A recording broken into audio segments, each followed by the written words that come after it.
Die NATO will ihre Truppen an der Grenze zwischen Kosovo und Mazedonien verstärken, um weitere Angriffe der albanischen Extremisten abzuwehren. Die Armee Mazedoniens ist dazu kaum imstande. Mehrere Mitglieder der Regierung, die sich ein Bild von den Kämpfen machen wollten, sind in Gefechte mit albanischen Nationalisten geraten. Erst nach Stunden gelang es der Truppe, sie zu befreien. Mit der Regierungsdelegation war unter anderen Presseleuten auch eine Journalistin von Radio Suisse Romande, Werner van Gent. Albanische Flüchtlinge in den Hügeln Nordmazedoniens. Bilder wie damals, während des Kosovo-Krieges. In die Flucht getrieben wurden die Leute diesmal von den Kämpfen im Grenzgebiet zwischen albanischen Rebellen und der mazedonischen Armee. Diese Familie stammt aus dem Dorf Brest. Sie war heute Morgen losgezogen.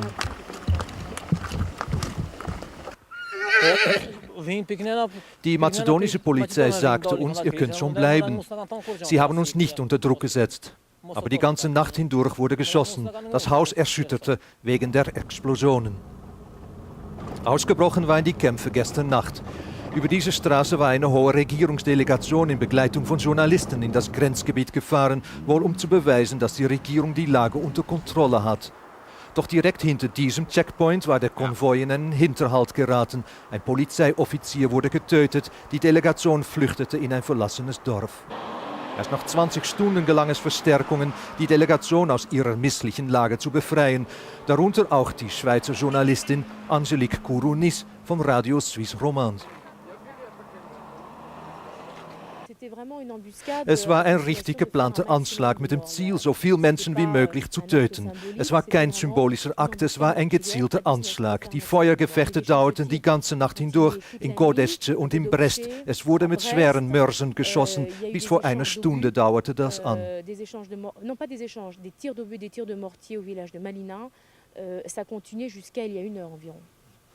Angelique Kourounis, sie betont es immer wieder, hat ihr Leben einem mazedonischen Soldaten zu verdanken, der sie direkt nach dem Anschlag von der Straße wegschleppte. Die mazedonische Armee ist eindeutig nicht in der Lage, die Grenze zu sichern. Das ist sehr gefährlich, denn mittlerweile hat sich eine ganz merkwürdige Allianz gebildet. Auf der anderen Seite der Grenze im Kosovo bekämpfen die Amerikaner die Rebellen und in Südserbien mit Duldung der NATO die serbische Armee. Als einziger Ausweg bleibt den Rebellen also Mazedonien. Mazedonien und Kosovo bleibt die Lage gespannt. Heute kam es erneut zu heftigen Schießereien zwischen mazedonischen Soldaten und albanischen Rebellen nahe des Dorfes Tanuševci. Die KFOR soll nun eine Eskalation verhindern. Großaufmarsch der KFOR an der Grenze zu Mazedonien. Die KFOR-Soldaten suchen das Gelände aufmerksam ab. Ihre Präsenz soll die albanischen Rebellen abschrecken. Das Grenzgebiet von Kosovo und Mazedonien. Seit Tagen dringen aus dem Kosovo albanische Rebellen in die Gegend um Tanuševci ein. Gestern wurden bei Angriffen der Rebellen 3 mazedonische Soldaten getötet. Der mazedonische Ministerpräsident Georgievski fürchtet um die Stabilität des Landes. Die Rebellen wollen nach seinen Worten die albanische Minderheit in Mazedonien gegen die slawische aufhetzen. Die KFOR müsse sich noch mehr anstrengen, um dies zu verhindern. Mazedonien lässt inzwischen keine Albaner aus dem Kosovo mehr einreisen. Unterdessen gab es erstmals Angriffe von kosovo-albanischen Milizen auf Ziele in Mazedonien selber. Die Milizen beschossen mazedonische Sicherheitskräfte in der Nähe der mehrheitlich von Albanern bewohnten Stadt Tetovo. Die Schüsse kamen zuerst aus dem Vorort Kale im Norden und dann aus Selce im Westen. Mazedonische Polizisten gerieten unter Beschuss und erwiderten das Feuer. Mindestens 10 Personen, darunter 8 Polizisten, wurden verwundet. Am Nachmittag rückten mazedonische Eliteeinheiten zum Kampf gegen die Rebellen aus. Auf dem Balkan wächst die Angst vor einem neuen Krieg. Kosovo-albanische Milizen sind nach Mazedonien eingedrungen und offenbar bis 20 Kilometer an die mazedonische Hauptstadt Skopje vorgerückt. In der Grenzregion um die mazedonische Stadt Tetovo sind Kämpfe im Gang. Der mazedonische Verteidigungsminister sagte, das Land stehe am Rande eines Krieges. Maschinengewehr und Geschützlärm tönt aus den Bergen herüber nach Tetovo, der zweitgrößten mazedonischen Stadt. Sie ist das politische und kulturelle Zentrum der rund 500.000 Albaner in Mazedonien. 85% der Einwohner Tetovos zählen sich zu dieser Volksgruppe. Viele sympathisieren mit den Kämpfern der UÇK in den Bergen. Im alten Jugoslawien lebte die Volksgruppe in der Provinz Kosovo und in den Teilrepubliken Mazedonien und Serbien. Seit 1991, der Unabhängigkeit Mazedoniens, trennen Staatsgrenzen, Alterverbindungen und Familien. Die Befreiungsarmee UÇK kämpft für eine Vereinigung der von Kosovo-Albanern bewohnten Gebiete, so auch die 200 Rebellen, die vom Berg Sar bis in Außenbezirke von Tetovo vorgedrungen sind. Bisher wurden bei den Kämpfen mindestens eine Person getötet und 14 verwundet, darunter 11 Polizisten.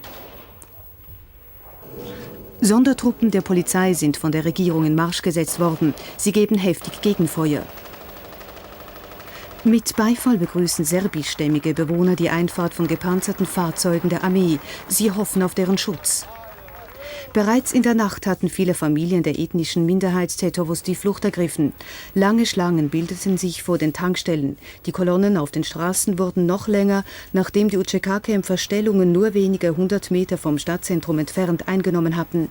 Seither liegt Tetovo im Visier von Scharfschützen. Meine Damen und Herren, im mazedonischen Grenzgebiet ist die Lage kritisch. Der Konflikt verschärft sich von Stunde zu Stunde. Die mazedonische Regierung hat die Armee mobilisiert. In der mehrheitlich von Albanern bewohnten Stadt Tetovo an der Grenze zum Kosovo sind die Auseinandersetzungen zwischen albanischen Rebellen und mazedonischen Sicherheitskräften auch heute wieder weitergegangen. Die zunehmenden Kämpfe machen eine Aussöhnung zwischen der albanischen und serbischen Bevölkerung immer schwieriger. Werner van Gent berichtet. Gestern Abend spät vor dem Parlamentsgebäude in Skopje. Einige tausend Flüchtlinge aus der Stadt Tetovo haben sich versammelt. Es sind Mazedonier, die Leute sind aufgebracht. Wozu habe ich denn ein Haus gebaut? Etwa damit die Terroristen es kaputt schießen können und sie meine Kinder erschlagen? Angesprochen ist Präsident Boris Trajkovski. Dieser erscheint tatsächlich. Die Leute hören aber kaum zu.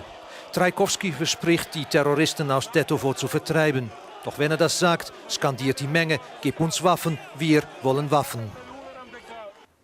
Tetovo heute Morgen. Die Stadt am Fuße des Schargebirges macht den Eindruck, von den Hügeln aus belagert zu sein. Seit den frühen Morgenstunden beschießt die mazedonische Armee die Stellungen der Rebellen oberhalb der Stadt. Präsident Trajkovski hat es den Mazedoniern versprochen. Die Belagerung Tetovos werde bald beendet. Doch selbst wenn es der mazedonischen Armee gelingen sollte, die Rebellen aus dieser Region zu vertreiben, würde das in keinerlei Weise zu einer Entschärfung der Lage beitragen. Für diese junge Albaner, die die Kämpfe aus der Ferne verfolgen, ist das Ganze fast so etwas wie eine Generalprobe. Schauen Sie, wir sehen von hier die Außenviertel von Tetovo. Von hier können Sie Tausende von Häusern und Dutzende von Dörfern sehen. Die sind vollständig in albanischer Hand. Wenn alles schief gehen sollte, dann werden all diese Menschen mit Sicherheit der Befreiungsarmee beitreten. Ich würde sagen, die nächsten 5-6 Tage sind ausschlaggebend. Wenn es keine Gespräche gibt, dann kommt es zum ausgewachsenen Krieg zwischen den beiden Volksgruppen. Das darf aber nicht geschehen. Die Politiker sollten ihre Aufgaben erfüllen.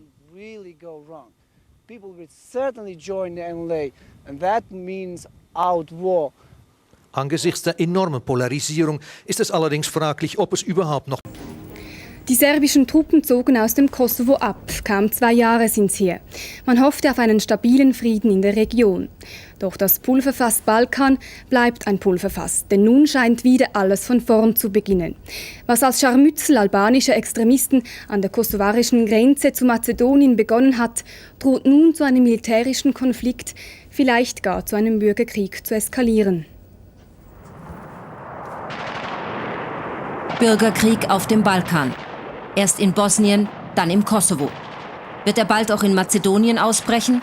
Der einzigen Republik, die sich vor 10 Jahren friedlich aus dem jugoslawischen Bundesverband löste?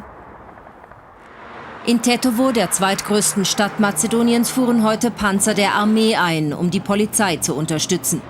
Der Feind seit Anfang März, die Nationale Befreiungsarmee, die neue albanische UÇK-Guerilla des Landes. Sie war bereits am Stadtrand, doch hat sich nun in eine Festung aus der Zeit der Türken zurückgezogen. Polizei und Militär sind unten in der Stadt. Und das ist der Konflikt. Die UÇK-Kämpfer wollen die albanischen Gebiete Mazedoniens befreien und einem unabhängigen Kosovo anschließen. Tetovo, das zu 80% von Albanern bewohnt wird, ist daher umkämpftes Gebiet geworden. Die NATO und die EU wollen Mazedonien mit allen diplomatischen und politischen Mitteln unterstützen. Eine militärische Intervention schließen sie aber aus.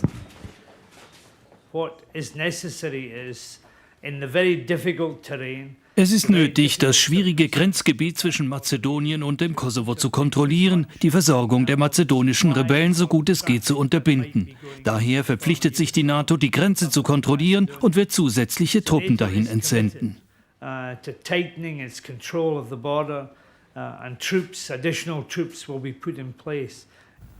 Indes, die Mazedonier glauben, dass der Ausgangspunkt für die Gewaltausbrüche bei ihnen der Kosovo ist.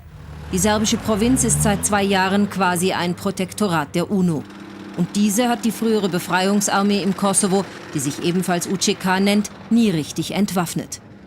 Auch gelang es den KFOR-Truppen nicht, das Eindringen von Kämpfern und den Schmuggel von Waffen nach Mazedonien zu verhindern. Die Mazedonier sind nicht restlos zufrieden, wie wir die Grenze bewacht haben, und sagen, dass zahlreiche der Leute, die die Kämpfe in Tetovo angezettelt haben, aus dem Kosovo kommen.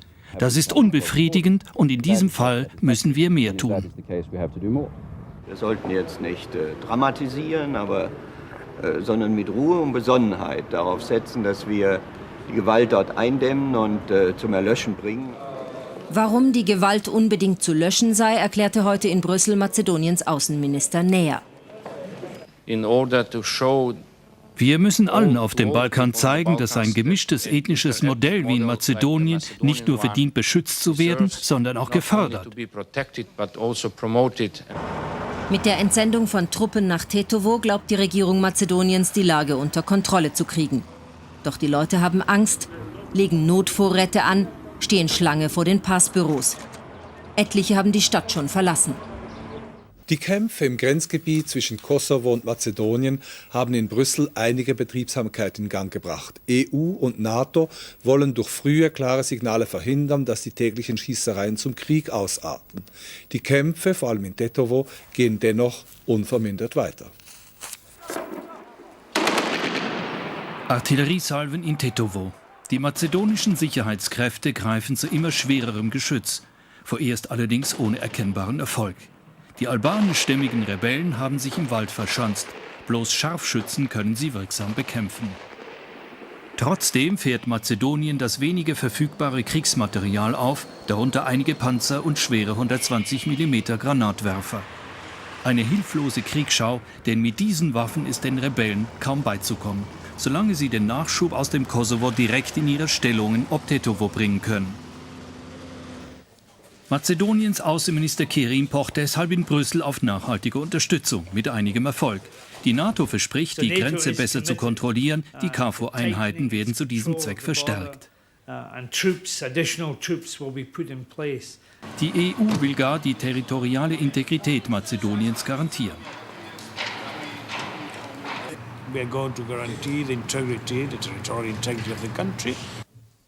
Einen Schritt weiter geht Russland. Außenminister Ivanov übergab dem jugoslawischen Präsidenten Koštunica einen Brief. Darin spricht der Kreml bereits von einer internationalen Militäraktion, um einen neuen Balkankrieg zu verhindern. Viel hängt jetzt davon ab, wie sich die albanischen Mazedonier verhalten. Mehrere hundert sind bereits aus Tetovo geflohen. Ein eher düsteres Zeichen für die Zukunft.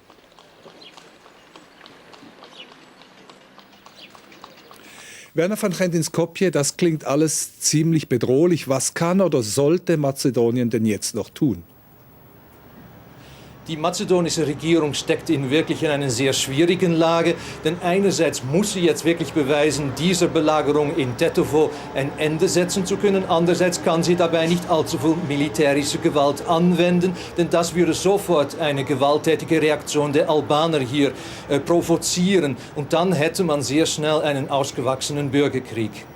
Wir haben es vorhin gehört, NATO und EU regen sich, aber was können die denn überhaupt tun?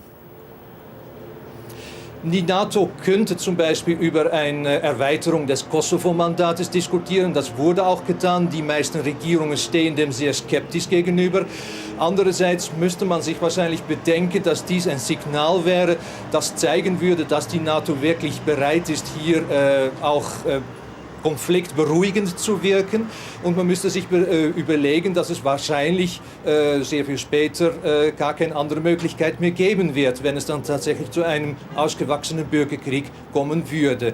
Die EU kann in diesem Moment in erster Linie vermittelnd auftreten. Es ist ein Dialog nötig. Die beiden Lager, die Albaner und die slawischen Mazedonier, sind sehr gespalten. Man spricht fast nicht mehr miteinander. Da kann die EU sicher beruhigend intervenieren. Danke, Werner van Gent.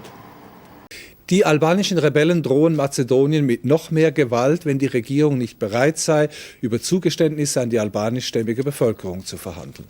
Die Freischärler sagen in einer Erklärung, sie seien zu Gesprächen bereit, es liege nun an der Regierung zu entscheiden.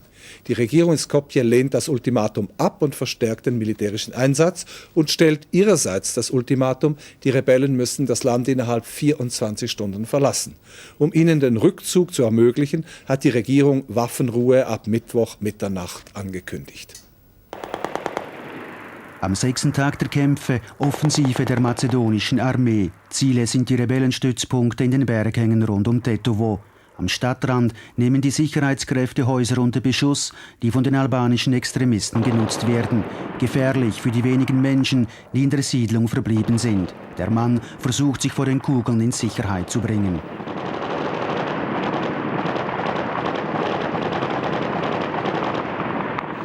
Panzer und hunderte Soldaten sind gestern nach Tetovo verlegt worden, bereit für die angekündigte Schlussoffensive zur Vertreibung der Rebellen aus dem mazedonischen Staatsgebiet.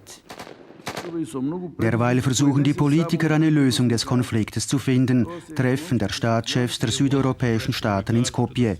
Der mazedonische Präsident Trajkovski bekräftigt, mit Terroristen werde nicht verhandelt.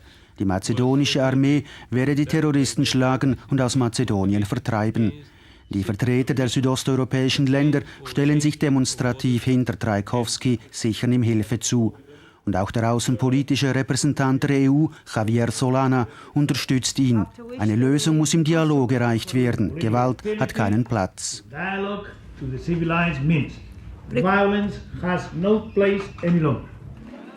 In Skopje, der Hauptstadt, treffen albanischstämmige Flüchtlinge ein. Sie kommen aus Tetovo. Vom Roten Kreuz erhalten sie erste Hilfe, Nahrungsmittel und Decken. Nach Angaben des UNO-Flüchtlingshilfswerks haben sich zudem 2300 Menschen über die Grenze nach Albanien in Sicherheit gebracht. Im mazedonischen Tetovo hat sich die Lage vorläufig entspannt. Wenige Stunden vor Ablauf des Ultimatums und der angedrohten Großoffensive der mazedonischen Truppen haben die albanischen Rebellen nachgegeben. Die Nationale Befreiungsarmee UÇK kündigte einen einseitigen, zeitlich unbegrenzten Waffenstillstand an. Die mazedonische Regierung reagierte skeptisch auf die Gesprächsbereitschaft der UÇK. Noch am Nachmittag schien sich der Konflikt auszuweiten. In der Hauptstadt Skopje wurde ein mazedonischer Polizist erschossen, der in einem albanischen Viertel auf Streife war. Nach seinem Treffen mit den europäischen Führern erklärte der mazedonische Präsident in Stockholm, für ihn stehe außer Frage, mit den, Zitat, Terroristen der albanischen Befreiungsarmee UÇK zu verhandeln. Inzwischen gehen die Kämpfe in der Region Tetovo weiter. Fast die ganze Nacht über lagen die Hügel in Richtung Kosovo unter Beschuss mazedonischer Truppen. Aber Journalisten berichteten am Morgen, dass die Rebellen in den Hügeln noch immer einige Stellungen halten. Nahe der Grenze zum Kosovo waren am Vormittag Explosionen zu hören. Unbestätigt sind Meldungen, wonach mazedonische Truppen grenznahe Dörfer räumen. Trotz aller Friedensappelle aus dem In- und Ausland gehen die Kämpfe in Mazedonien unvermindert weiter. Trotz der Drohung, dass die Regierungstruppen künftig härter vorgehen würden, rücken die albanischen Rebellen offenbar immer näher an die Hauptstadt Skopje heran. Und auch aus den Hügeln um die Stadt Tetovo waren heute wieder Schüsse und Explosionen zu hören. Werner van Gent berichtet. Seit gestern verfügt die mazedonische Armee über mehrere Transport- und Kampfhelikopter. Das hat das Selbstbewusstsein der Mazedonier gestärkt. Die schwer bewaffneten Maschinen aus der Ukraine sollen nun im Kampf gegen die albanischen Rebellen in Tetovo eingesetzt werden. Dort wurde heute erneut gekämpft. Bilder wie gehabt. Die Militärs beschießen pausenlos den Hügel über Tetovo, ohne dass die Rebellen Anstalten machen, aufzugeben. Wenige Kilometer außerhalb Tetovos im Dorf Kamjan sind die Schüsse nicht zu hören. Hier geschieht wenig. Die meisten Männer sind arbeitslos. Die Geschäfte gehen schlecht. Im Kaffeehaus werden wir Zeuge einer erhitzten Diskussion. Wie lange noch sollen die albanischen Parteien die mazedonische Koalitionsregierung stützen? Die 5 albanischen Minister sagen, die Leute hier haben nichts zur Lösung der Krise beigetragen. Die Albaner in der Regierung und im Parlament werden entweder stark unter Druck gesetzt oder sie sind korrupt. Jedenfalls haben sie nichts unternommen, unsere Probleme zu lösen. Deshalb wird jetzt in den Hügeln gekämpft. Das ist sicher nicht die beste Lösung, aber die mazedonische Regierung hat uns keine andere Wahl gelassen. Wenig später wird einer der neuen Helikopter sichtbar. Auch die mazedonische Führung glaubt immer noch an eine militärische Lösung des Konfliktes. Die Europäische Union und die amerikanische Regierung haben die albanischen Rebellen aufgefordert, die Waffen niederzulegen. Gleichzeitig wird die mazedonische Regierung aufgefordert, mehr für eine bessere Integration der Albaner zu unternehmen. Das Problem hier in Tetovo ist, dass weder die eine noch die andere Seite wirklich zu Kompromissen bereit ist. Jedenfalls sind heute neue Kämpfe ausgebrochen, diesmal in den Hügeln nördlich von Skopje. In Genf haben rund 4000 Albaner vor dem UNO-Gebäude für die Rechte ihrer Volksgruppe in Mazedonien demonstriert. Die Demonstranten skandierten Slogans zugunsten der UÇK, der Nationalen Befreiungsarmee. Sprecher verlangten eine Änderung der mazedonischen Verfassung und eine Vermittlung der internationalen Gemeinschaft. Vor allem wehrten sie sich gegen Vorwürfe, Albaner seien Terroristen oder Rebellen. Wir wollen nur unsere Rechte, sagten sie. Die Kundgebung verlief friedlich. Zwischen Mazedonien und Kosovo hat sich die Lage weiter zugespitzt. Die mazedonische Armee hat wie angekündigt ihre Großoffensive auf die Stellungen der albanischen Separatisten gestartet. Zum ersten Mal seit Beginn der bewaffneten Auseinandersetzungen sind Panzer und Infanterie auf die Rebellenstellungen in die Berge um Tetovo vorgerückt. Um 6 Uhr morgens rückten rund 250 mazedonische Infanteristen mit Kampfpanzern und Granatwerfern vor. Sie fuhren durch Tetovo in Richtung der Grenze zum Kosovo. Die Soldaten wurden teilweise mit Applaus von der Bevölkerung begrüßt. Kurz darauf waren in den Bergen um Tetovo Schießereien und schwerer Geschützdonner zu hören. Feuergefechte zwischen UÇK-Rebellen und der mazedonischen Armee. Mit der Großoffensive wollen die Streitkräfte die schätzungsweise 1000 Rebellen entscheidend schlagen. Mehrere albanische Dörfer gerieten unter Beschuss. In Gayre standen Häuser in Flammen. Die Soldaten sprengten Gebäude, in denen sie Rebellen vermuteten. Albanische Dorfbewohner beschuldigen die Armee, dabei auch Häuser unschuldiger Zivilisten zu attackieren. Mazedonische Kampfhelikopter feuerten auch Raketen auf Ziele südwestlich von Tetovo. Beim Einschlag einer Mörsergranate in der Nähe eines Rotkreuzbüros wurde ein Zivilist verletzt. Nach mazedonischen Angaben gelang es der Armee inzwischen, alle wichtigen Stellungen der Rebellen zu erobern. 60.000 albanische Mazedonier leben in der Schweiz. Die Sorge um ihre Angehörigen in der Heimat ist groß. Hier lebt aber auch ein Teil der Drahtzieher der albanischen Rebellen. Sie liefern Geld und Personal für die neue UÇK, die Nationale Befreiungsarmee. Offenbar mit Erfolg. Biljana Gogic hat einen Treffpunkt für albanische Mazedonier in Winterthur besucht. Spielen ist angesagt wie jeden Samstagabend im Club Vlasnia Jon in Winterthur. Albanische Mazedonier aus der Region treffen sich hier regelmäßig, sprechen über ihre Arbeit, ihre Sorgen und vor allem über den Konflikt in der Heimat. Pünktlich um 7 verstummt die Runde. Das Fernsehen von Kosovo bringt die Nachrichten. Die Bilder aus der Heimat bewegen die Menschen. Ja, das ist sehr Angst, weil ich persönlich kenne, was für schlechte Situation könnte kommen, wenn eskaliert noch weiter. Wenn man etwas so sieht, dann ganz klar ist, mit seiner Seele und Körper und das alles. Ich bin mit dem Körper schon ganz klar in der Schweiz hier, aber die Seele oder die Gedanken sind alles zu Hause. Oder? In der albanischen Gemeinschaft in der Schweiz hat die UÇK bereits während des Kosovo-Krieges Geld gesammelt und damit ihre Waffen finanziert. Und die neue UÇK tut es auch. Wieder heißt das Konto, die Heimat ruft. Doch darüber will man hier vor der Kamera nicht sprechen. Auch Kämpfer werden seit einer Woche in der Schweiz für die neue UÇK rekrutiert. Die Bereitschaft für den Kampf ist da. Ja, auf jeden Fall. Ich muss meine Kinder, wie ich gesagt habe, meine Frau, meine Kinder. Wer tut meine Kinder evakuieren von dort her? Ohne Vater zum Beispiel. Wir müssen ja uns verteidigen. Noch hoffen hier alle, dass es nicht so weit kommt. Hoffen auf eine politische Lösung von außen unter der Federführung der Europäischen Union. Die EU soll die mazedonische Regierung dazu bringen, die albanischen Forderungen nach größeren politischen Rechten zu erfüllen. Die Menschheit muss in Frieden leben. Dass die gut eine auf den anderen kommen, genau wie hier in der Schweiz mit 26 Kantonen. Man kann in der Schweiz das so machen, das kann auch die zwei Völker dort machen. Und nun ist die Verbindung hergestellt nach Skopje zu unserem Korrespondenten Werner van Gent. Die Meldungen über den Erfolg dieser Offensive in Mazedonien sind widersprüchlich. Wie groß ist denn der Widerstand der Rebellen noch?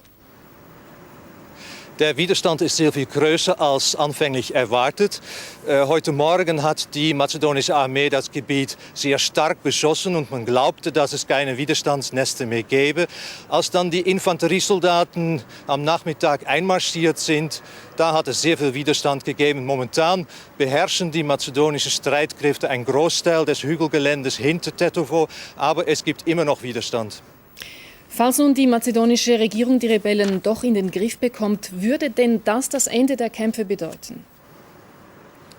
Nein, ich glaube nicht, denn selbst wenn die Rebellen aus dem Gebiet von Tetovo vertrieben werden, das wäre ein schwerer Schlag für die Rebellen. Denn Tetovo, die größte albanische Stadt in Mazedonien, hat einen enormen symbolischen Wert. Aber gerade deshalb werden die Rebellen dann versuchen, an anderen Orten zurückzuschlagen, sich zu revanchieren. Also das Ende dieser Krise ist noch keineswegs in Sicht. Wie reagieren denn die Albaner in Mazedonien auf die Offensive des Militärs? Ja, wenn man durch die Dörfer fährt und mit den Menschen redet, dann stößt man immer wieder auf große Verbitterung, auf Enttäuschung. Man ist enttäuscht darüber, dass die Regierung, in der auch eine albanische Partei sitzt, dass diese Regierung nicht imstande war, auch nur annähernd einen Dialog zu starten. Heute hat die Oppositionspartei der Albaner die Konsequenz gezogen und gesagt, dass sie morgen aus dem Parlament zurücktreten will. Ich glaube, man kann sagen, dass von der ganzen Entwicklung letztendlich jene albanische Kreise profitieren werden, die schlussendlich nur eine bewaffnete Konfrontation hier in Mazedonien wollen. Aus Skopje die Einschätzung von Werner van Gent. Seit gestern läuft die Großoffensive der mazedonischen Armee gegen die albanischen Rebellen mit vorläufigem Erfolg. Heute hat sich die Lage etwas beruhigt, aber die mazedonischen Streitkräfte haben eine Fortsetzung ihres Kampfes bereits angekündigt. Unterdessen sind bereits mehrere hundert Menschen vor den mazedonischen Angriffen in den Kosovo geflohen.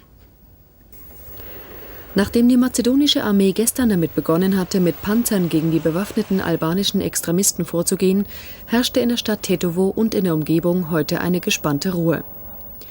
Mehrere Dörfer, in denen sich die Extremisten in den vergangenen Tagen verschanzt hatten, sind seit gestern praktisch menschenleer. Die mazedonische Polizei führte Journalisten heute an den Ort, der den Rebellen offenbar als Hauptquartier gedient hatte. Er scheint fluchtartig verlassen worden zu sein. Nahrungsmittel, Waffen und Munition blieben zurück. Auch die Zivilbevölkerung hat damit begonnen, die Dörfer im umkämpften Gebiet zu verlassen. Wir sind keine Rebellen, wir sind Zivilisten, aber die Polizei schießt auf uns. Gegen 1000 Flüchtlinge aus der Gegend um Tetovo sind bereits im Kosovo eingetroffen. Weitere Hunderte sind dorthin unterwegs. In der mazedonischen Hauptstadt Skopje traf heute Abend NATO-Generalsekretär George Robertson zu einem Gespräch mit dem mazedonischen Präsidenten Boris Trajkovski zusammen. Worum es bei diesem Gespräch geht, hatte der NATO-Generalsekretär bereits am Flughafen vor Journalisten bekannt gegeben. Meine Botschaft ist, dieses Land muss vereint bleiben, einig gegen äußere Feinde, aber auch einig nach innen. Niemand möchte, dass dieses Land sich in die balkanischen Blutbäder der Vergangenheit einreiht.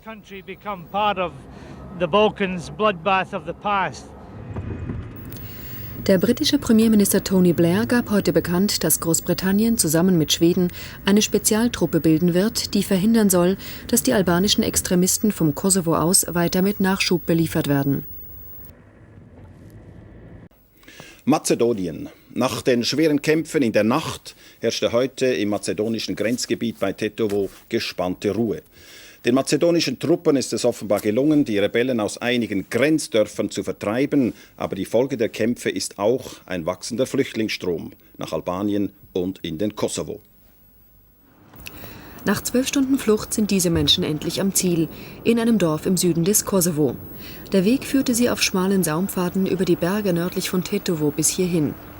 Während der Offensive gerieten sie gestern unvermittelt zwischen die Fronten von UÇK-Kämpfern und mazedonischen Sicherheitskräften.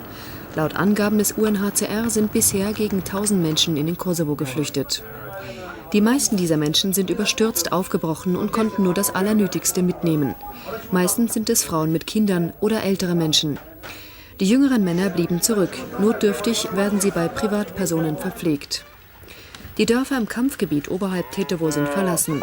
Die UÇK-Kämpfer hatten bereits in der Nacht ihre Stellungen geräumt und sich in die Berge zurückgezogen. NATO-Generalsekretär George Robertson, hier bei einem Arbeitsbesuch in Rom, sprach der mazedonischen Regierung seine Unterstützung aus. Gleichzeitig mahnte er sie zur Zurückhaltung. Die Gewaltaktionen der UÇK verurteile er. In Pristina, der Hauptstadt des Kosovo, demonstrierten Hunderte von Studenten für mehr Rechte ihrer albanischen Volksgenossen. Sie skandierten UÇK, UÇK, ihr seid nicht allein. Die größte Solidaritätskundgebung seit Ausbruch der Gewalt bei Tetovo verlief friedlich. Werner van Gent in Skopje, unter den Albanern wächst die Solidarität über die internationalen Grenzen hinweg. Was bedeutet das für den Konflikt in Mazedonien? Ja, es ist klar, dass die albanischen Rebellen hier in Mazedonien bis jetzt militärisch und politisch Rückendeckung aus dem Kosovo erhalten haben. Die Waffen kommen von dort her. Und es ist auch klar, dass wenn die Bevölkerung hier angesichts der Flüchtlingsbewegung noch verbitterter und noch enttäuschter ist, dass die Bevölkerung dann vermehrt in Richtung des Kosovo schauen wird. Und das bedeutet, dass sich der Konflikt verschärfen wird. Die NATO- und EU-Vertreter Robertson und schon jetzt eben angekommen Solana befinden sich in Skopje. Was wollen die dort erreichen? Ja, die Frage ist, was sie erreichen können. Solana und Robertson können hier in Mazedonien darauf drängen, dass den mazedonischen Albanern mehr Rechte eingeräumt werden. Und sie können gleichzeitig den Rebellen klarmachen, dass die EU und die NATO weiterhin diesen Staat militärisch und wirtschaftlich unterstützen werden, damit dieser Staat den Konflikt auch wirklich überlebt. Mehr Rechte für die albanischstämmige Bevölkerung in Mazedonien, was heißt das konkret? Ja, auf Papier haben die Albaner hier in Mazedonien weitgehend die gleichen Rechte wie die Mazedonier. In der Praxis fühlen sie sich sehr oft als Zweitklassbürger behandelt. Und man kann in der Praxis auch wirklich sehen, dass das nicht ganz illusorisch ist. Also da können mit einer Reihe von gezielten Maßnahmen und Reformen, da kann sehr viel erreicht werden, damit diese Menschen besser integriert werden, damit sehr viel Konfliktstoff abgebaut wird. Danke, Werner van Gent in der mazedonischen Hauptstadt Skopje. Die mazedonischen Streitkräfte haben eine neue Offensive gegen die albanischen Separatisten gestartet. Unter dem Einsatz von Artilleriepanzern und Kampfhelikoptern versuchen die Soldaten, die Rebellen aus ihren letzten Stellungen zu vertreiben. Die Offensive erstreckt sich laut Regierung auf 2 Gebiete nördlich der Hauptstadt Skopje, um das Dorf Grancani und das Umland von Tanuševci. Die Lage im Grenzgebiet zwischen Mazedonien und Kosovo spitzt sich wieder zu. Nachdem erneut 2 mazedonische Soldaten ermordet worden sind, hat die mazedonische Armee ihre Offensive gegen albanische Rebellen verstärkt. Mit Panzern und Kampfhelikoptern hat die mazedonische Armee mutmaßliche Stellungen albanischer Rebellen beschossen. In den Dörfern rund um Vaksince sollen die Rebellen über 2000 Bewohner als menschliche Schutzschilde missbrauchen, hieß es aus dem mazedonischen Verteidigungsministerium. Nach Angaben des Roten Kreuzes sind bei der Offensive 2 Zivilisten getötet worden. Die mazedonischen Streitkräfte haben ihre Angriffe auf mutmaßliche Stellungen albanischer Separatisten fortgesetzt. Panzer- und Artilleriegeschütze feuerten auf Ziele in der Umgebung der Dörfer Vaksince und Slupkane im Grenzgebiet zum Kosovo. In der Umgebung war auch Maschinengewehrfeuer zu hören.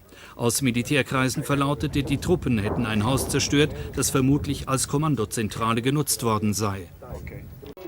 Die mazedonische Armee hat ihre Angriffe gegen albanische Separatisten im Norden des Landes fortgesetzt. Zuvor hatte NATO-Generalsekretär George Robertson davor gewarnt, der Konflikt könne in einen offenen Krieg abgleiten. Robertson und der außenpolitische Koordinator der EU, Javier Solana, trafen sich in Skopje zu Gesprächen mit der mazedonischen Regierung. Eine Regierung der nationalen Einheit soll Mazedonien vor dem Bürgerkrieg retten. Premierminister Ljupko Georgievski versucht, auch die Oppositionsparteien zum Eintritt in die Koalition zu bewegen. Unterdessen geht die groß angelegte Offensive gegen albanische Freischärler trotzdem weiter. Die Armee beschoss die Ortschaft Vakšince. 6.600 Menschen sind geflüchtet. Mazedoniens Regierung hat den albanischen Rebellen eine letzte Frist gesetzt. Wenn sie nicht bis Donnerstag die von ihnen kontrollierten Siedlungen verließen, müssten sie mit einer Offensive der Armee rechnen. Gleichzeitig wurden die Zivilisten aufgefordert, das Kampfgebiet zu verlassen. Das IKRK nutzt die Kampfpause und versucht, möglichst viele Bewohner aus den umkämpften Gebieten zu evakuieren. Bereits gestern konnten rund 100 Personen, meist Frauen und Kinder, in Sicherheit gebracht werden. Viele Evakuierte sind völlig erschöpft, weil sie sich seit Tagen ohne Vorräte in ihren Kellern versteckt hielten. Das Ultimatum an die albanischen Rebellen in Mazedonien ist heute um 12 Uhr mittags abgelaufen. Kurz zuvor hatte die Armee Panzer und Artillerie um die von den Rebellen gehaltenen Dörfer in der Region um Kumanovo stationiert. Zu Kämpfen ist es bis jetzt nicht gekommen. Die Lage ist allerdings gespannt. Werner van Gent berichtet. Die Stadt Kumanovo liegt direkt neben dem Kampfgebiet. Ein echtes Pulverfass. 50% slawische Mazedonier, 30% Albaner und 20% Serben. Im Geschäft des albanischen Uhrenmachers Sali stehen die Zeiger auf kurz nach 12. Das Ultimatum ist gerade verstrichen, doch die Rebellen hatten schon gestern angekündigt, dass sie nicht aufgeben würden. Im Kaffeehaus gleich nebenan sitzen einige Albaner aus dem umkämpften Gebiet. Die meisten haben Angehörige in den Dörfern. Wir fragen den Bürgermeister von Lipkovo, wieso nur wenige Albaner der Aufforderung der Regierung nachkommen, das Gebiet zu verlassen. 80% der Leute dort sind verwandt mit den Kämpfern. Entweder verlassen alle das Gebiet oder keiner. Das ist der Hauptgrund. Die Leute bleiben freiwillig in ihren Dörfern. Die Regierung sagt, die Terroristen würden die Einwohner als menschliche Schilde verwenden. Auch die Mazedonier und Serben reden in ihren Kaffeehäusern über die Lage. Mehrere serbische und mazedonische Männer sind in den letzten Wochen von den Rebellen als Geiseln genommen worden. Seit 2 Wochen gibt es eine enorme Spannung hier in der Stadt. Unser Leben hat sich total geändert. Wir leben in einer richtigen Kriegspsychose. Wir haben hier im Café auch noch mit dem Bruder eines der Geiseln gesprochen. Er wollte aber vor der Kamera nicht aussagen. Er sagte wörtlich, man müsse auch in Zukunft mit den Albanern im Dorf zusammenleben. Unter gegebenen Umständen könnte aber jedes Wort falsch ausgelegt werden und das würde über Tod oder Leben entscheiden. Am Nachmittag, das Ultimatum war schon 3 Stunden verstrichen, ohne dass die Offensive angelaufen war. Am Nachmittag hat die Regierung Busse in die von Mazedonien bewohnten Dörfer geschickt. Doch auch dort hat niemand vom Angebot Gebrauch gemacht, evakuiert zu werden. Unbestätigten Berichten zufolge soll die Offensive im Verlauf des Abends beginnen. Die Kämpfe zwischen albanischen Separatisten und Regierungstruppen in Mazedonien bedrohen die Bevölkerung immer mehr. Die Rebellen sollen an mehreren Orten einige tausend Zivilisten als Schutzschilde missbrauchen. Werner van Gent. Östlich der Hauptstadt Skopje liegt das von den Rebellen kontrollierte Gebiet. Das Dorf Lipkovo wird hart umkämpft. Dennoch hält sich die Zahl der Flüchtlinge, die sich bei den lokalen Hilfswerken melden, in Grenzen. Die wenigen, die kommen, werden vom mazedonischen Fernsehen interviewt. Der Staat hat die Bevölkerung aufgefordert, das umkämpfte Gebiet zu verlassen.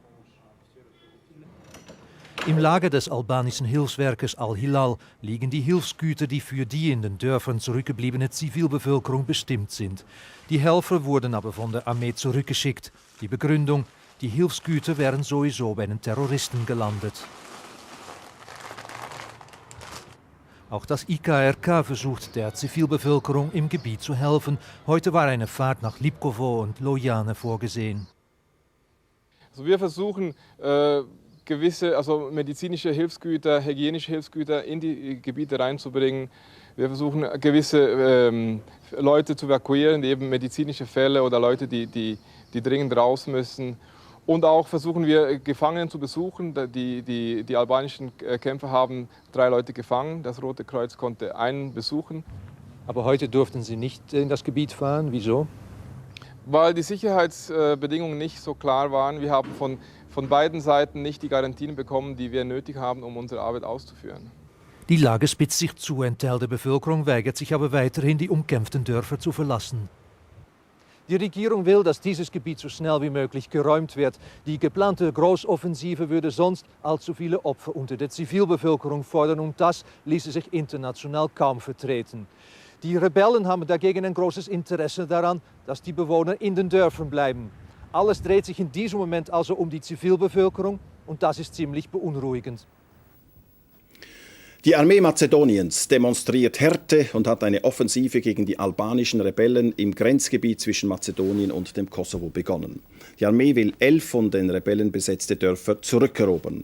Mit dieser Offensive nimmt Mazedonien in Kauf, dass die eben unter viel Mühen gebildete Regierung der nationalen Einheit wieder auseinanderbricht.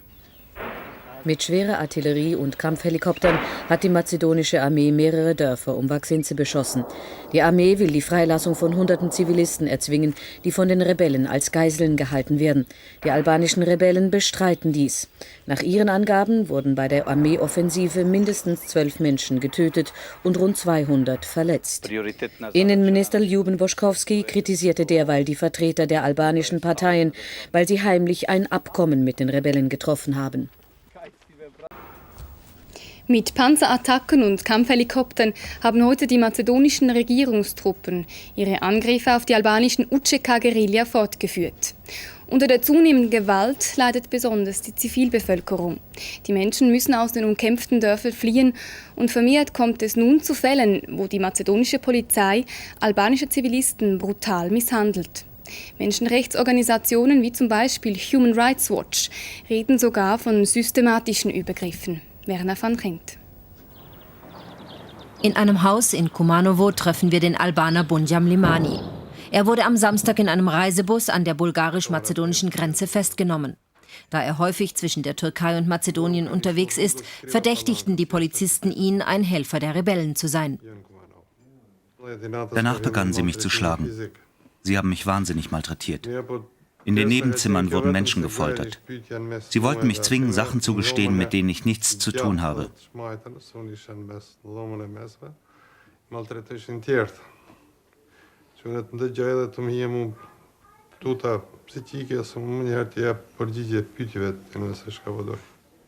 Die Polizisten drohten, dass sie ihn umbringen würden, falls er nicht auspacke. Doch schließlich ließen sie ihn laufen. Die Armee hat letzten Freitag das Dorf Vakcince, eine Hochburg der Rebellen, eingenommen. Die Zivilbevölkerung, die sich in den Kellern versteckt hatte, wurde von der Armee aus dem Dorf herausgeführt.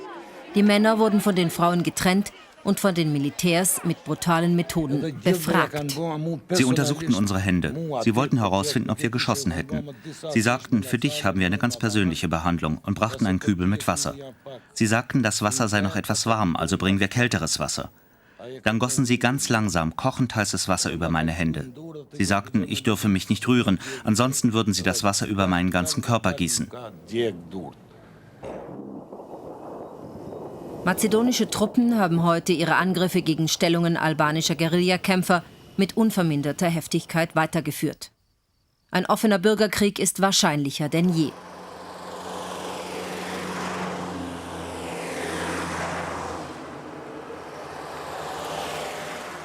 Die EU hat ihren außenpolitischen Beauftragten Javier Solana heute nach Skopje entsandt. Ich komme, um mit der Regierung zu sprechen und um zu sehen, was im Interesse des Landes getan werden kann.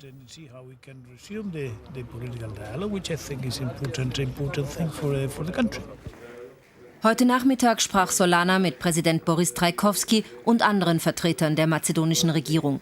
Er will zwischen den ethnischen Gruppen vermitteln und so einen Krieg vermeiden helfen.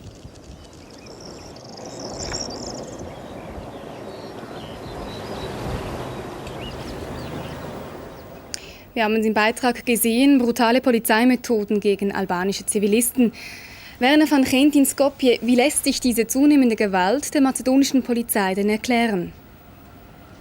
Ja, auf der Seite der albanischen Polizei und auf der Seite der Armee gibt es eine ungeheure Frustration.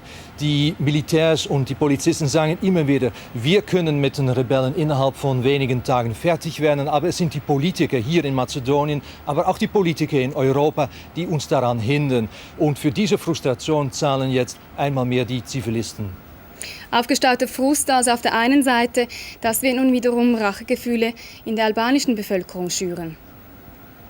Das ist ganz deutlich. Wir haben heute gesehen bei diesen Männern, das waren ganz gewöhnliche Bürger dieses Staates. Es waren ganz sicher keine Anhänger der radikalen Rebellen. Bei diesen Leuten muss man heute nicht mehr ankommen mit Geschichten über das multiethnische Zusammenleben, von dem Xavier Solana immer noch redet. Bei diesen Leuten herrscht ebenfalls eine große Frustration. Es herrscht Wille nach Rache. Also da gibt es ein großes Gewaltpotenzial ebenfalls. Werner van Gent, was heißt das? Muss man nun mit einer zunehmenden und unkontrollierbaren Verrohung der Kämpfe rechnen? Also das hängt wirklich davon ab, ob es den Politikern jetzt gelingt, diese die Koalitionsregierung zwischen Albanien und Slawomazedonien, ob es gelingt, diese Regierung noch am Leben zu halten. Denn wenn diese Regierung auseinanderfällt, dann ist der Bürgerkrieg wirklich nicht mehr weit weg. Und dann ist das, was wir bis heute gesehen haben, war das eigentlich nur ein Vorgeschmack. Nun ist ja eben heute Javier Solana, der EU-Beauftragte für die Außen- und Sicherheitspolitik, nach Skopje gereist. Wie groß aber ist in diesem verhetzten Klima überhaupt die Chance für eine schnelle politische Lösung?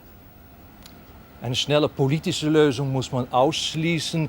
Solana hat noch einmal insbesondere auf die albanischen Vertreter in der Regierung eingesprochen, hat sie aufgefordert, doch bitte diese Regierung nicht zu verlassen, diese Regierung nicht fallen zu lassen. Das große Problem ist, es gibt keine Alternative zu dieser Regierung. Und das große Problem ist ebenfalls, dass niemand heute weiß, wie man sie am Leben erhalten kann. Vielen Dank für diese Einschätzungen, Werner van Gent in Skopje. Im Norden von Mazedonien haben sich die albanischen Rebellen und die Armee erneut Gefechte geliefert.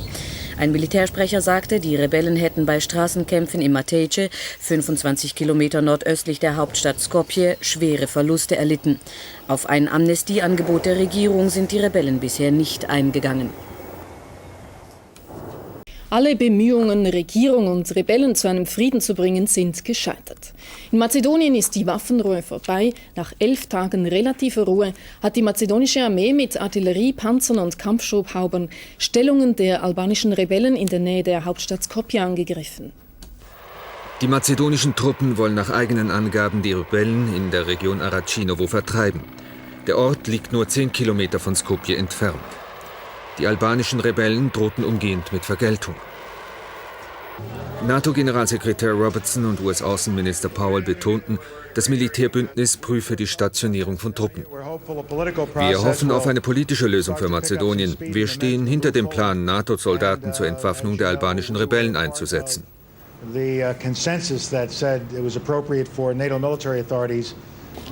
Hunderte von Menschen fliehen aus Mazedonien, die meisten von ihnen nach Kosovo. Ich komme aus Skopje. Alle dort haben gesagt, dass in Kürze auch Skopje von den Kämpfen betroffen sei. Deshalb habe ich mich entschlossen, die Stadt zu verlassen und hierher zu kommen. Der Flüchtlingsstrom nimmt wegen der neuen Kämpfe wieder zu. Insgesamt haben seit Februar rund 55.000 Menschen Nordmazedonien verlassen. In Mazedonien sind immer mehr Menschen auf der Flucht. Seit gestern sind etwa 2000 Einwohner von Aracinovo bei Skopje unterwegs. Die Regierung ist entschlossen, den Kampf gegen die albanischen Rebellen zu verstärken. Sie konzentriert sich zunehmend auf albanische Siedlungen in Aracinovo. Gespannte Lage in der Siedlung Aracinovo nahe der mazedonischen Hauptstadt Skopje. Mehrere tausend Bewohner haben die Vorstadt bereits verlassen. Sie wird hauptsächlich von albanischstämmigen Mazedonen bewohnt. Laut Regierung sind mehrere hundert UÇK-Rebellen in die Siedlung eingedrungen und haben sich verschanzt. Die mazedonischen Sicherheitskräfte bereiten sich vor, die Siedlung zu stürmen. Auch im Norden des Landes rückte die Armee mit Panzern vor und flog Angriffe gegen UÇK-Stellungen. In Skopje bemühte sich EU-Sicherheitsbeauftragter Javier Solana noch einmal um eine friedliche Lösung und gab sich optimistisch. Alle Führer der mazedonischen und albanischen Parteien unterstützen den Friedensplan des mazedonischen Präsidenten. Doch die albanische Seite hat bereits verlauten lassen, der Friedensplan gehe zu wenig weit. Im benachbarten Kosovo bereitet man sich unterdessen auf einen großen Flüchtlingsstrom aus Mazedonien vor. Bereits sind mehrere hundert Albaner aus mazedonischen Ortschaften hier eingetroffen. Vor allem Frauen, Kinder und Alte. Nach Mazedonien. Für die umkämpfte mazedonische Ortschaft Aracinovo gilt eine Waffenruhe. Die mazedonische Armee und albanischstämmige Rebellen haben die neue Waffenruhe ausgehandelt. Nach den heftigen Gefechten der letzten Tage bleibt die Lage im umkämpften Aracinovo aber gespannt. Vereinzelt wurde die Waffenruhe gebrochen, aber zu größeren Kampfhandlungen kam es nicht mehr. Die albanischstämmigen Rebellen sollen mit dem vereinbarten Rückzug aus der Ortschaft begonnen haben. Die Waffenruhe für Aracinovo ist ein Hoffnungsschimmer, aber noch lange kein Durchbruch im Bemühen, einen Frieden in Mazedonien zu erreichen. Die Europäische Union wird ungeduldig. Sie hat heute beim EU-Treffen der Außenminister in Luxemburg den Druck auf die Regierung Mazedoniens erhöht. Auch die Albaner Mazedoniens nützten das Treffen in Luxemburg, um für mehr Rechte zu demonstrieren. Hans-Peter Stalder. Anhänger der UÇK, der sogenannten albanischen Nationalen Befreiungsarmee, sorgen in Luxemburg für eine laute Geräuschkulisse. Sie fordern die rechtliche Gleichstellung der albanischstämmigen Volksgruppe mit den Mazedoniern. Die mazedonische Regierung hätte heute den EU-Außenministern eine Einigung mit den albanischen Parteiführern vorlegen sollen. Erwartet wurden der mazedonische Präsident und der Premierminister. Doch aus Skopje kam bloß die Außenministerin und erst noch mit leeren Händen. Das ist ein Zeichen, wie schwierig die Situation in Mazedonien ist. Ich hoffe, dass der Waffenstillstand auf das ganze Land ausgeweitet wird und dem politischen Dialog einen neuen Impuls gibt. Drinnen wird mit der mazedonischen Außenministerin Klartext geredet, werden mit Nachdruck endlich Konzessionen an die albanische Bevölkerung gefordert. Politisch ist wenig geschehen, stattdessen hat sich die Lage weiter verschlimmert. Solche Vorwürfe weist Mazedoniens Außenministerin zurück. Die Einschätzung, dass es beim politischen Dialog kaum Fortschritte gibt, ist zu harsch. Wir werden heute Abend das Gespräch mit allen parlamentarischen Parteien wieder aufnehmen. Die mazedonische Regierung und die albanischen Rebellen haben sich erneut auf einen landesweiten Waffenstillstand geeinigt.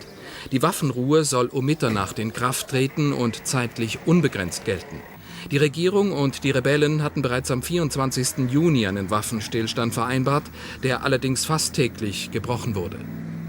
Erstmals jetzt von der EU die deutliche Warnung, dass Mazedonien ohne politische Einigung nicht mit mehr Finanzhilfe rechnen kann. Es ist schwierig, Vertrauen zu gewinnen, wenn das ohnehin schon knappe Geld für Bomben und Raketen ausgegeben wird. Manche Außenminister der EU glauben, dass sie den mazedonischen Politikern wahrscheinlich einen politischen Kompromiss aufzwingen müssen. Denn kommt es nicht rasch zu einer Einigung, könnte die letzte Chance für eine friedliche Lösung bald vertan sein. In Mazedonien sind die Friedensverhandlungen seit Wochen schon abgebrochen und jetzt wird wieder schwer gekämpft. Dabei haben albanischstämmige Rebellen erneut die zweitgrößte Stadt Tetovo angegriffen und sind bis ins Stadtzentrum vorgerückt. In Tetovo schlugen mehr als 40 Granaten ein. Durch Granatsplitter und Schüsse kam ein Mädchen ums Leben. Mindestens 6 Soldaten und 9 Zivilisten wurden verletzt. Die Rebellen besetzten ein Gebäude unmittelbar vor der Verteidigungslinie der Regierungstruppen. Die neuen Kämpfe gefährden die Friedensbemühungen. Der Waffenstillstand vom Juli wurde mehrfach gebrochen. Guten Abend, meine Damen und Herren, ich begrüße Sie zur Tagesschau. Die Friedensaussichten für Mazedonien stehen nicht gut. Die albanischstämmigen Rebellen haben sich trotz eines Ultimatums der mazedonischen Regierung nicht aus den neu eroberten Stellungen bei Tetovo zurückgezogen. Die Regierung in Skopje ihrerseits droht mit dem Boykott der westlichen Vermittlungsbemühungen und erhält Unterstützung von mazedonischen Hardlinern. Die haben in der Nacht Einrichtungen und Fahrzeuge der NATO, der EU und der OSZE angegriffen. Autos der Organisation für Sicherheit und Zusammenarbeit OSZE stehen in Flammen. Aufgebrachte junge Mazedonier haben die Fahrzeuge in Brand gesteckt, aus Wut gegen die ihrer Ansicht nach pro-albanische Gesinnung der westlichen Länder. Mehrere hundert Personen ziehen durch die Straßen Skopjes. Angeheizt hat die Stimmung eine Aussage des mazedonischen Regierungssprechers. Die NATO, die EU und die USA machen gemeinsame Sache mit den albanischen Separatisten und nehmen ihre Beobachterfunktion nicht wahr. Das stimmt nicht. Die Europäische Union versucht Mazedonien und den Bewohnern des Landes zu helfen. Wir machen dies schon seit mehreren Monaten. Für die mazedonische Bevölkerung ist das Engagement des Westens nicht genug. Sie wollen, dass die albanischen Rebellen härter angegangen werden. Die Ausschreitungen von vergangener Nacht mit den brennenden Autos zeigen die Stimmung. Es ist gut, dass dies geschehen ist. Der Westen muss einsehen, dass er Fehler gemacht hat. Die westlichen Staaten sollen endlich unserem Land helfen. Unweit der Hauptstadt Skopje in Tetovo sind die Kämpfe zwischen mazedonischen Truppen und albanischen Rebellen wieder aufgeflammt. Während der letzten Tage haben die Rebellen offensichtlich ihre Stellungen in Tetovo ausgebaut. Die von der NATO seit langem geforderte Waffenruhe wird nicht eingehalten. Wir haben gesagt, dass wir die Waffen der albanischen Rebellen einsammeln. Dies haben wir versprochen. Doch zuerst muss eine politische Lösung zwischen den beiden Konfliktparteien gefunden werden. Trotz der neu aufflammenden Kämpfe wollen der NATO-Generalsekretär Robertson und der EU-Beauftragte Solana morgen Donnerstag nach Skopje zu Gesprächen mit der mazedonischen Regierung reisen. Mazedonien steht am Rande eines Bürgerkrieges. Tausende von Mazedoniern stürmten gestern Nacht in Skopje das Parlamentsgebäude. Sie forderten freie Hand für die Armee im Kampf gegen die albanischstämmigen Rebellen. Die Situation ist für die Regierung Mazedoniens umso schwieriger, als auch die eben mit den Rebellen ausgehandelte Waffenruhe kein Ende der Kämpfe mit sich brachte. Angriff der mazedonischen Armee bei Kumanovo im Norden Mazedoniens. Mit Artillerie und Tanks haben die Sicherheitskräfte 3 Dörfer beschossen, in denen Stellungen der albanischstämmigen Rebellen vermutet werden. Am Morgen konnten die Rebellen die umkämpfte Ortschaft Aracinovo verlassen. So war es vereinbart mit der mazedonischen Führung. Ihr Buskonvoi, geschützt von KFOR-Einheiten, wurde aber immer wieder an der Weiterfahrt gehindert. Slawische Mazedonier errichteten Blockaden und versuchten, den Konvoi zu stoppen.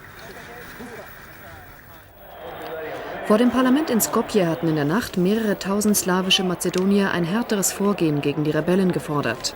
An der Kundgebung nahmen auch Reservisten der Polizei teil. Sie führten auch die international nicht anerkannte alte Flagge Mazedoniens mit.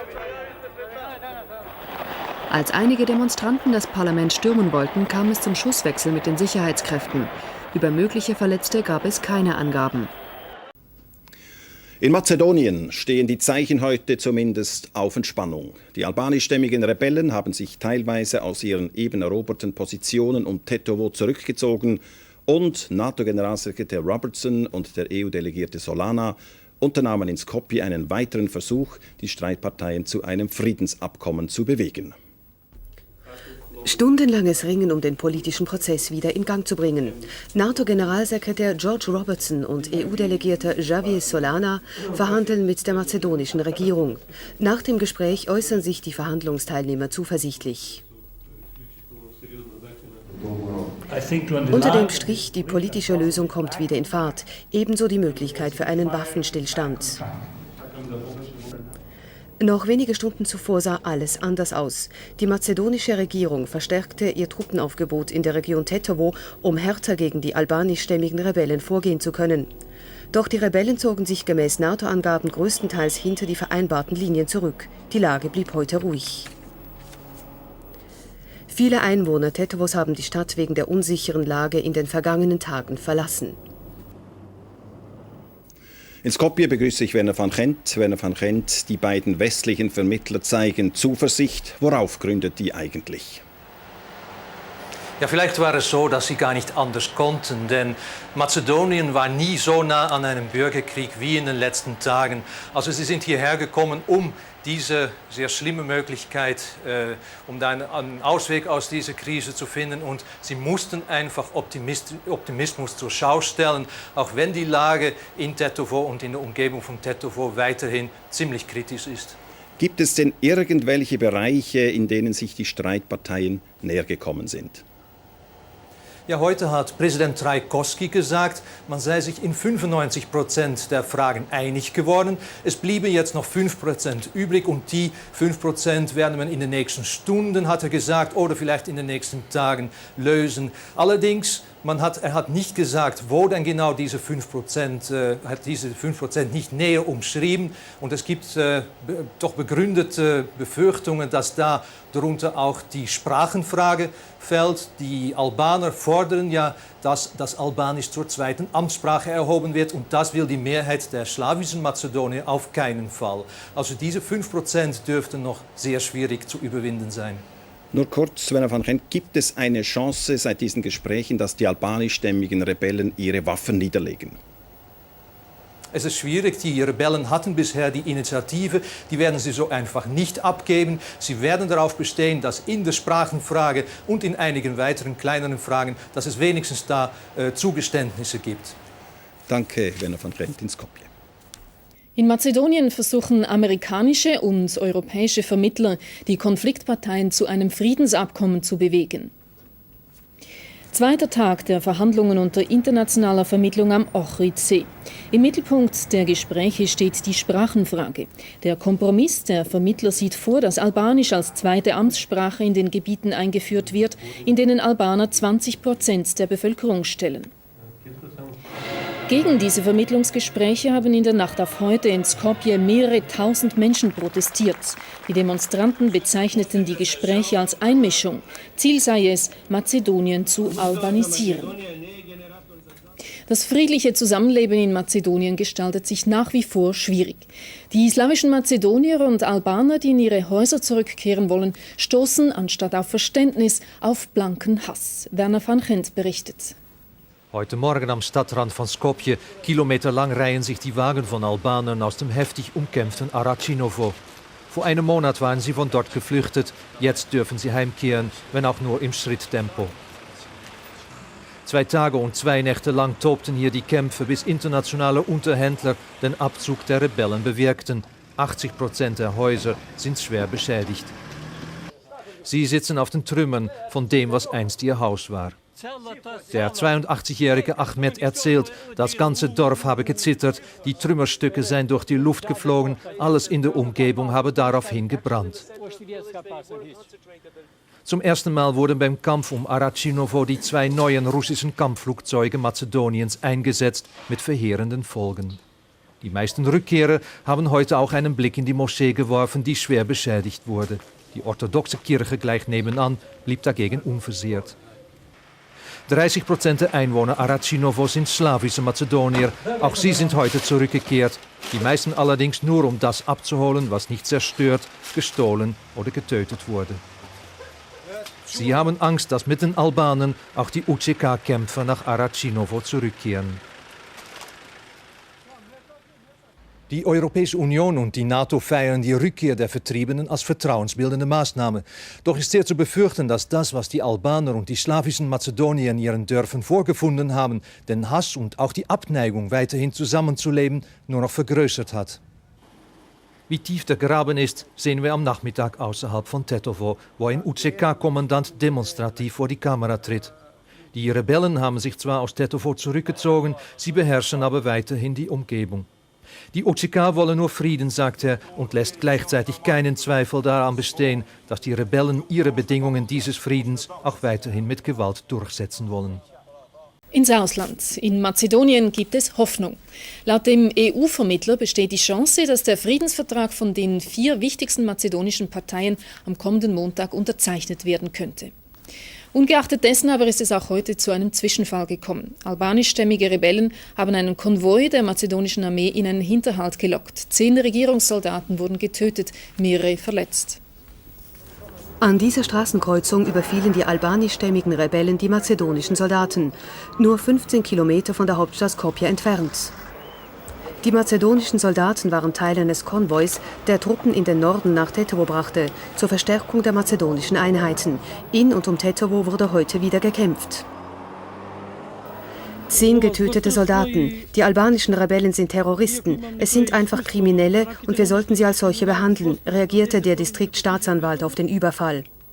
Ortswechsel. Ein Spital in der Nähe von Skopje. Hier wurden in der Nacht mehrere mazedonische Straßenarbeiter eingeliefert. Die jungen Männer waren mit Messern und mit Schlägen offenbar von Rebellen schwer gefoltert worden. Auf ihren Rücken waren mit Messern das Zeichen für die Rebellenarmee ins Fleisch geschnitten.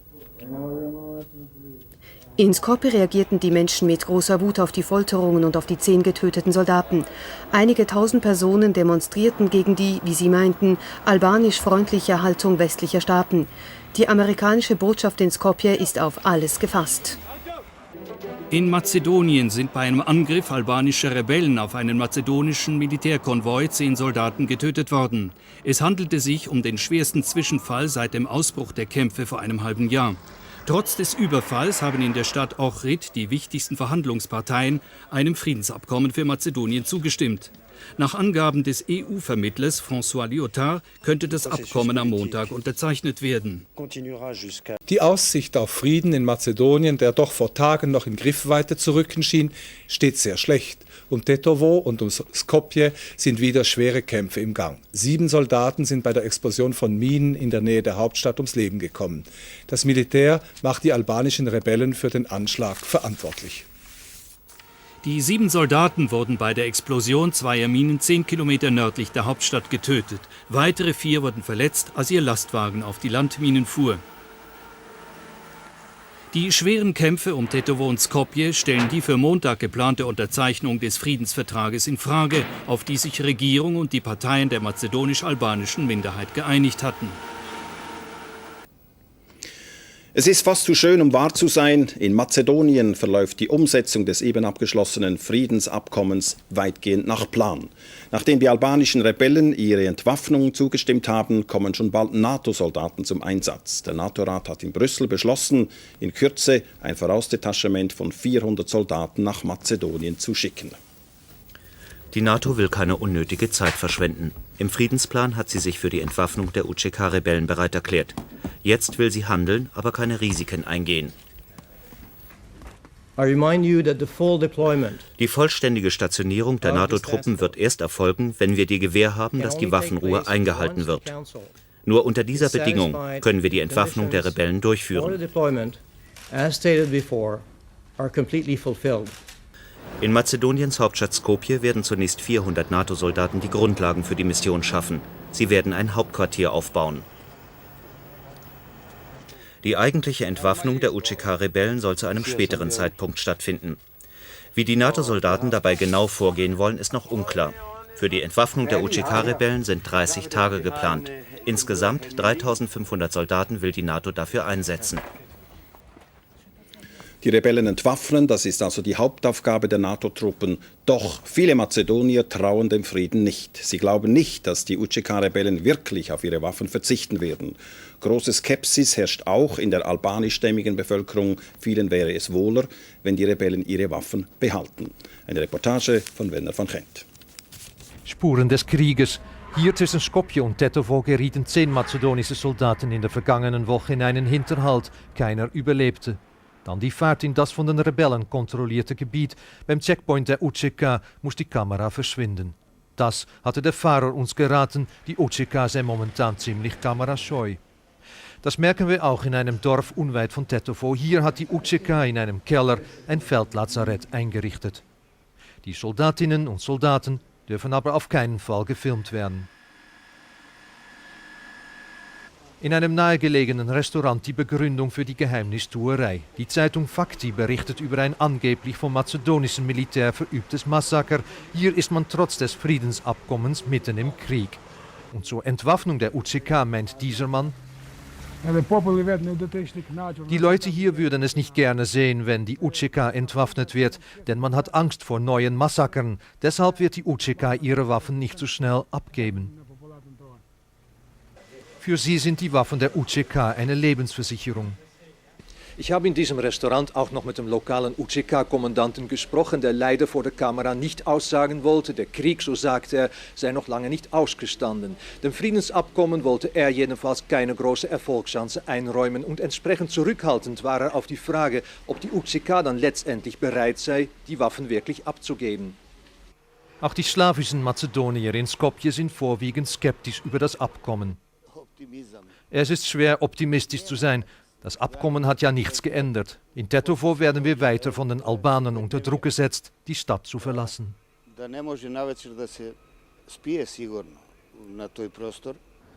Die Skepsis ist allgegenwärtig und doch hat das Land erst durch das Abkommen wieder eine dringend benötigte Atempause erhalten. Die NATO will erst in der kommenden Woche definitiv über den Einsatz in Mazedonien entscheiden. Der Entscheid ist angesichts anhaltender Schießereien vertagt worden. Ziel der NATO ist es, rund 3.500 Mann einzusetzen, um die albanischen Rebellen zu entwaffnen. Erste Vorauskontingente sind allerdings schon heute Vormittag in Mazedonien eingetroffen, um den späteren Einsatz vorzubereiten. Als erste landete eine Abteilung tschechischer Fallschirmjäger auf dem Flughafen der Hauptstadt Skopje. Ihre Aufgabe ist es, ein Vorauskommando der Briten zu schützen, das heute Abend in Mazedonien eintreffen soll. Insgesamt haben 11 NATO-Staaten Truppen für den geplanten Einsatz zugesagt.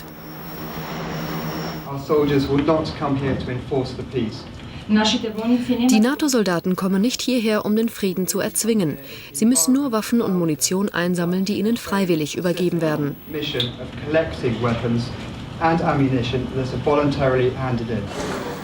In der mazedonischen Bevölkerung setzt man teilweise große Hoffnungen in die NATO-Soldaten. Sie sind die einzigen, die uns wirklich Frieden bringen können. Skeptischer ist die mazedonische Regierung. Die schlechten Erfahrungen damals im Kosovo zeigen es, ohne Gewaltanwendung wird es nicht möglich sein, die UÇK-Rebellen und alle Splittergruppen zu entwaffnen. Und während die ersten NATO-Einheiten eintreffen, verstärken die mazedonischen Sicherheitskräfte im Norden des Landes die Kontrollen. Man hat Angst, dass der noch junge Waffenstillstand erneut verletzt werden könnte. Und dann wäre der Einsatz der NATO wieder in Frage gestellt. Der NATO-Einsatz in Mazedonien ist nach wie vor auf Kurs. Die albanischen Rebellen und die NATO haben sich darauf geeinigt, wie viele Waffen von den Rebellen angegeben werden müssen und abgegeben werden müssen. Dieser Entwicklung stehen aber viele Mazedonier weiterhin sehr skeptisch gegenüber. Nationalistische Mazedonier rufen gar offen zum Widerstand gegen die NATO auf und haben Straßensperren errichtet. Eine Reportage von Werner van Gent. Sie waren auch heute wieder da, die slawischen Mazedonier, die seit mehr als 2 Wochen die Hauptstraße von Skopje in den Kosovo blockiert halten. Damit protestieren sie gegen die NATO, die diese Straße für ihren Nachschub braucht.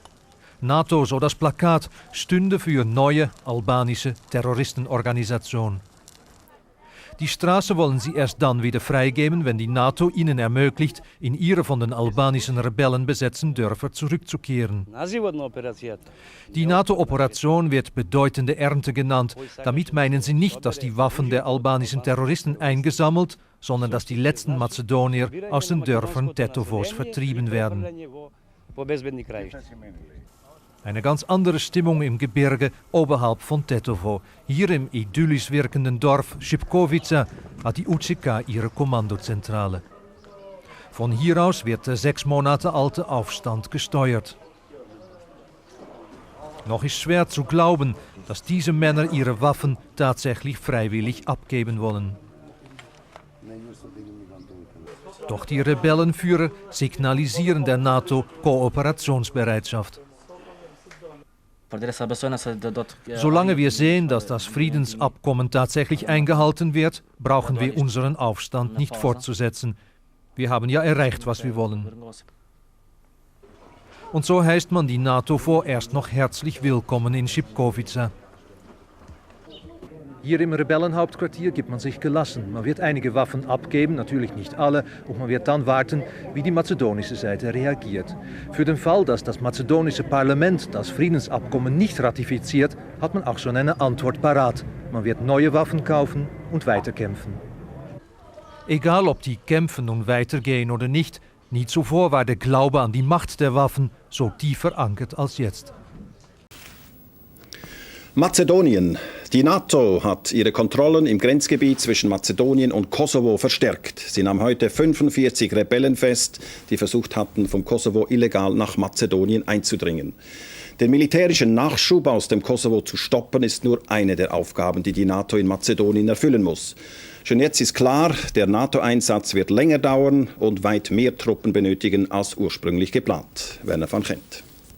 An der täglichen Medienkonferenz der NATO in Skopje gab es heute Morgen zunächst eine Neuigkeit und dann warnende Worte.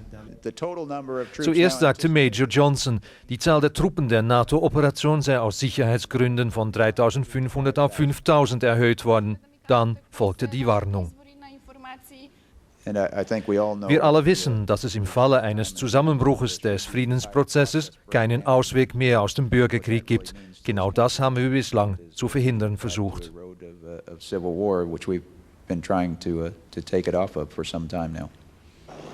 Fast die Hälfte der Truppen wird bis heute Abend in der Nähe des umkämpften Gebietes Position bezogen haben. Mit diesem Bagger sollen die eingesammelten Waffen demnächst vernichtet werden. Doch bei den mazedonischen Nationalisten gibt es starke Widerstände gegen die Operation der NATO. Wir glauben nicht, dass sich die UÇK freiwillig von der NATO wird entwaffnen lassen. Sie wird versuchen, die NATO für ihre Ziele, für eine Teilung des Staates zu missbrauchen. Aus der gleichen Überzeugung heraus haben sich 2 Parlamentarier der nationalistischen VMRO heute demonstrativ den Elitetruppen angeschlossen.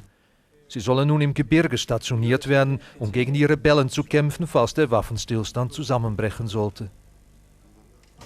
Am gegenüberliegenden Hang, in der Hochburg der UÇK, wollen viele Kämpfer ihre Waffen deshalb auf keinen Fall abgeben. Sie befürchten einen Angriff der Mazedonier, sobald die NATO die Waffen eingesammelt hat. Die NATO-Truppen haben jetzt die undankbare Aufgabe, einen höchst brüchigen Waffenstillstand zu überwachen, während die Waffen eingesammelt werden. Die Frage ist, wie die NATO reagieren wird, wenn es hier im Gebirge doch wieder zu Kämpfen kommt. Die Albaner sind überzeugt, dass die NATO das Land dann gar nicht wird verlassen können. Und genau da liegt die große Gefahr für die NATO. Die Gefahr nämlich, dass sie letztendlich doch auch militärisch in diesen Konflikt hineingezogen wird. In Mazedonien ist genau das passiert, was von Pessimisten befürchtet worden war. Im Rahmen der Entwaffnung der albanischen Rebellen ist der erste NATO-Soldat getötet worden. Der tödliche Zwischenfall hat den Tag überschattet, der als der Beginn der NATO-Aktion Notwendige Ernte gedacht ist. Die Entwaffnung der UÇK-Rebellen hat am Mittag begonnen, trotz des Todes des 20-jährigen britischen Fallschirmspringers. Der Zwischenfall ereignete sich an dieser Brücke. Jugendliche warfen einen Betonblock auf einen britischen NATO-Konvoi und trafen den jungen Soldaten am Kopf. Im Spital von Skopje erlag er seinen Verletzungen. Der Anschlag wirft ein Schlaglicht auf den weit verbreiteten Widerstand gegen die NATO-Operation in Mazedonien. In Tetovo versuchen verärgerte Mazedonier, die eigenen Streitkräfte an einem Rückzug ihrer schweren Waffen von der Front zu hindern. Viele Politiker der slawischen Bevölkerungsmehrheit sind gegen den NATO-Einsatz und das Abkommen mit den albanischen Aufständischen. Einige Parlamentsmitglieder sind als Freiwillige bei einer Spezialeinheit der Armee eingerückt.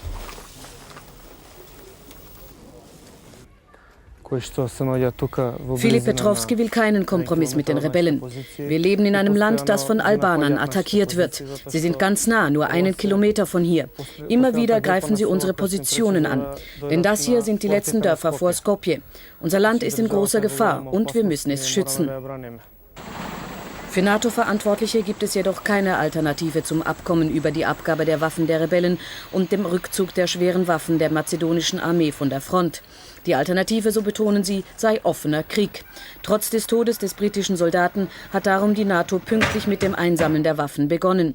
Freilich gibt es große Diskrepanz in den Schätzungen, wie viel Waffen die Rebellen besitzen. Die NATO spricht von etwa 3.500, die mazedonische Regierung von bis zu 85.000. Für die NATO ist es eine schwere Aufgabe, einen Friedensplan für und in Mazedonien durchzusetzen. Nach einem halben Jahr kriegsähnlicher Zustände wollen viele Menschen aus beiden Bevölkerungsgruppen die Waffen nicht so schnell einmotten. Nach Mazedonien. Das Parlament in Skopje hat nach einem zweitägigen Unterbruch die Debatte über Verfassungsänderungen zugunsten der albanischen Minderheit wieder aufgenommen. Allerdings erschien nur rund die Hälfte aller Parlamentarier zu dieser wichtigen Debatte. Vor allem Abgeordnete der nationalistischen Partei von Ministerpräsident Georgievski blieben fern. Die NATO kann das Einsammeln von Waffen nur fortsetzen, wenn das Parlament einer Verfassungsänderung zugunsten der Albaner zustimmt. Mehr als 600 UÇK-Rebellen haben in Mazedonien damit begonnen, das zweite Drittel ihrer Waffen den NATO-Truppen zu übergeben. Die Waffen werden an Ort und Stelle zerstört. Die Waffenabgabe erfolgt nach dem gestrigen Parlamentsbeschluss zugunsten der albanischen Minderheit. Der Friedensprozess soll nach einem EU-Beschluss jetzt auch mit einer Finanzspritze unterstützt werden. Einen Tag nach Annahme des Friedensplans durch das mazedonische Parlament hat die NATO die Entwaffnung der Rebellen wieder aufgenommen. Im Bergdorf Radusa gaben etwa 600 Kämpfer der UÇK ihre Waffen ab. Andernorts wurden bereits mit der Vernichtung begonnen. In Skopje demonstrierten etwa 2000 Menschen gegen die ihrer Meinung nach ungenügende Entwaffnung der UÇK. Die Chancen für einen dauerhaften Frieden in Mazedonien wachsen. Der Anführer der albanischen Rebellen erklärte, die UÇK habe sich aufgelöst. Wenige Stunden zuvor hatte die NATO ihren Einsatz zur Entwaffnung der albanischen Unabhängigkeitskämpfer abgeschlossen. In einer 3-monatigen Anschlussmission sollen rund 1000 NATO-Soldaten unter deutscher Führung die Befriedung der Krisenregion weiter überwachen. Schwere Kämpfe im Norden von Mazedonien. Die Armee setzt ihre Großoffensive gegen die albanischen Rebellen fort. Zuvor habe es in der Nähe von Skopje Angriffe der Rebellen gegeben, meldet das mazedonische Fernsehen. Die KFOR hat inzwischen Regierungsangaben dementiert, wonach albanische Rebellen aus Kosovo in die Kämpfe involviert sind. Morgen soll in Mazedonien ein Friedensvertrag unterzeichnet werden. In Brüssel hat der NATO-Rat beschlossen, morgen um 10 Uhr mit der Entsendung von etwa 3500 Soldaten nach Mazedonien zu beginnen, wenn keines der 19 NATO-Mitglieder Einspruch erhebt. In Mazedonien hat sich der Waffenstillstand trotz des Abkommens zwischen Regierung und Rebellen immer noch nicht ganz durchgesetzt. Heute hat ein Anschlag auf ein Kloster großen Sachschaden angerichtet. Das orthodoxe Kloster Sveti Athanasi im Nordosten Mazedoniens war in der Nacht Ziel eines Sprengstoffanschlages. Die Klosterkirche wurde durch die Explosion zerstört. Das Kloster liegt in der Nähe der Stadt Tetovo, die mehrheitlich von Albanern bewohnt wird. Die mazedonische Regierung der NATO sieht keine Hindernisse mehr für die Entsendung von 3500 Soldaten nach Mazedonien. Laut NATO-General Joseph Ralston sind die Bedingungen für den Einsatz positiv. Trotz des Waffenstillstands kam es in der Nacht erneut zu Zwischenfällen. Dabei sollen albanische Kämpfer ein orthodoxes Kloster zerstört haben. In Mazedonien ist der Friedensprozess durch neue Gewalttaten erschüttert worden. Albanische Rebellen haben am Sonntag im Nordwesten des Landes 60 Menschen vorübergehend als Geiseln genommen. 3 mazedonische Polizisten wurden getötet. Auch am Montagabend kam es zu Kämpfen zwischen Rebellen und der Polizei. Das Friedensabkommen ist seit vergangenem August in Kraft.